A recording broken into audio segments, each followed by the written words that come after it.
घात वाले सवाल को हल करें। तो घातों का सवाल कैसे हल करते हैं? तो इसमें जो पहला सवाल है 49 पर घात 1/2। तो 49 का सबसे पहले गुणनखंड करेंगे। तो 49 का गुणनखंड करेंगे, 7 से काटेंगे, 7 सते 49, फिर 7 से काटेंगे, 7 एकम 7, यानी 49 को 7 गुणे 7 और फिर घात 1/2 लिख सकते हैं। फिर उसके बाद यानी 7 गुणे 7 हो तो इसको 7 पर घात 2 लिख सकते हैं, यानी 7 दो बार है और फिर बाहर घात 1/2। फिर उसके बाद अगर कोष्टक के अंदर घात हो बाहर घात हो तो इसको गुणे में लिखा जाता है। कोष्टक के अंदर भी घात है और बाहर घात, तो 2 गुणे 1/2 लिख सकते हैं। फिर अब 2 से 2 काट दिए, यानी 7 पर घात 1, यानी 7 पर घात 1 का मान 7 ही होता है। फिर उसके बाद जो दूसरा सवाल है इसमें 125 पर घात 1/3। तो 125 पर घात 1/3, तो 125 का गुणनखंड करेंगे तो 2 से नहीं कटेगा, 3 से यानी 5 से कटेगा, यानी 5 दूना 10, 2 बचा और 5 यानी 15, 5 यानी 5 दूना 10 और फिर 5 बचे 25। फिर यानी 5 से काटेंगे तो 5 बचे 25 और 5 से काटेंगे 5 एकम 5, यानी 5 3 बार है तो 5 गुणे 5 गुणे 5 लिख दिए और बाहर घात 1/3, यानी 5 3 बार है तो 5 पर घात 3 लिख सकते हैं और बाहर घात 1/3। फिर अब कोष्टक के अंदर घात हो और बाहर घात हो तो घातों को आपस में गुणा करते हैं। तो घातों को आपस में गुणा करेंगे तो यह अंश और यह हर यानी कट जाएगा, तो 5 पर घात 1 बचा। 5 पर घात 1 का मान 5 ही होता है। तो तीसरा सवाल है कि 25 पर घात 3/2। तो यानी 25 को 5 गुणे 5 लिख सकते हैं, यानी 5 पचे 25 और इस पर घात 3/2।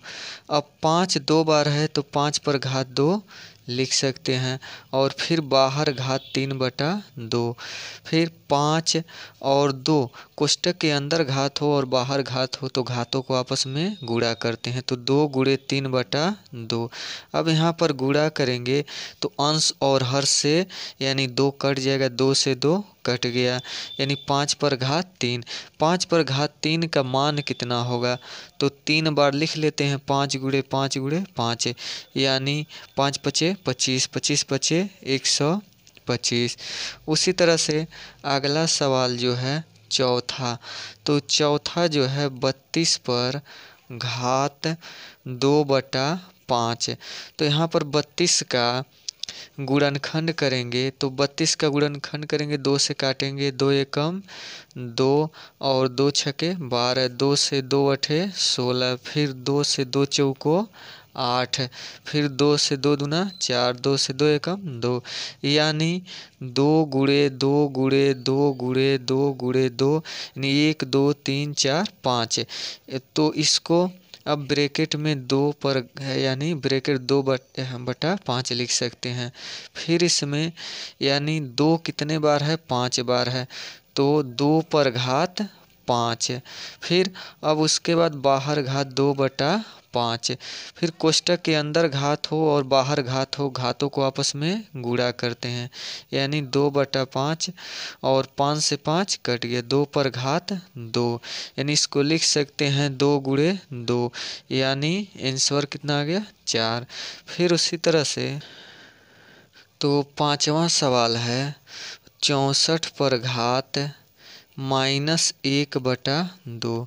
तो 64 का एलसीएम निकालेंगे, इसका गुणनखंड करेंगे 64 का, तो 2 से काटेंगे तो 2 तिहाई 6, 2 दूना 4, 2 से काटेंगे तो 2 एकम 2, 2 छके 12, 2 से काटेंगे तो 2 अठे 16, 2 से तो 2 चौको 8, फिर 2 से 2 दूना 4, 2 से 2 एकम 2। यह कितने बार आ रहा है 2? तो 1 2 3 4 5 6, यानी इसको 2 गुणे 2 गुणे 2 गुणे 2 गुणे 2 गुणे 2, यानी 1 2 3 4 5 6। अब इस पर घात -1/2 लिख सकते हैं। फिर 2 6 बार है तो 2 पर घात 6, और फिर बाहर घात -1/2। फिर 2 पर घात 6 और कोष्टक के अंदर घात हो बाहर घात हो, घातों को आपस में गुणा करते हैं और -1/2। अब उसके बाद गुणा करने से पहले इसको काट देते हैं। 2 एकम 2, 2 तिहाई 6, यानी 2 पर घात कितना आ गया? तो 2 तिहाई 6 और 3 एकम 3, यानी -3। अब इसको, यानी ये घात माइनस में है तो घात माइनस में हो तो इसको प्लस में लिखने के लिए इसके अंक को पलट देते हैं। यानी माना यह 2 है तो 2/1 छिपा रहता है, 1 नहीं है लेकिन छिपा रहता है। अब इसको हम संख्या को पलट देते हैं तो यह 1/2 पर घात 3 प्लस में आ गया। अब उसके बाद इसको लिख सकते हैं 1/2 जो है 3 बार है तो 1/2 गुणे 1/2 गुणे 1/2, यानी 1 एकम 1 एकम 1 और 2 दूना 4, 4 दूना 8, यानी 1/8 आंसर आया। फिर उसी तरह से अगला सवाल हो, इसी में बता दे रहे हैं।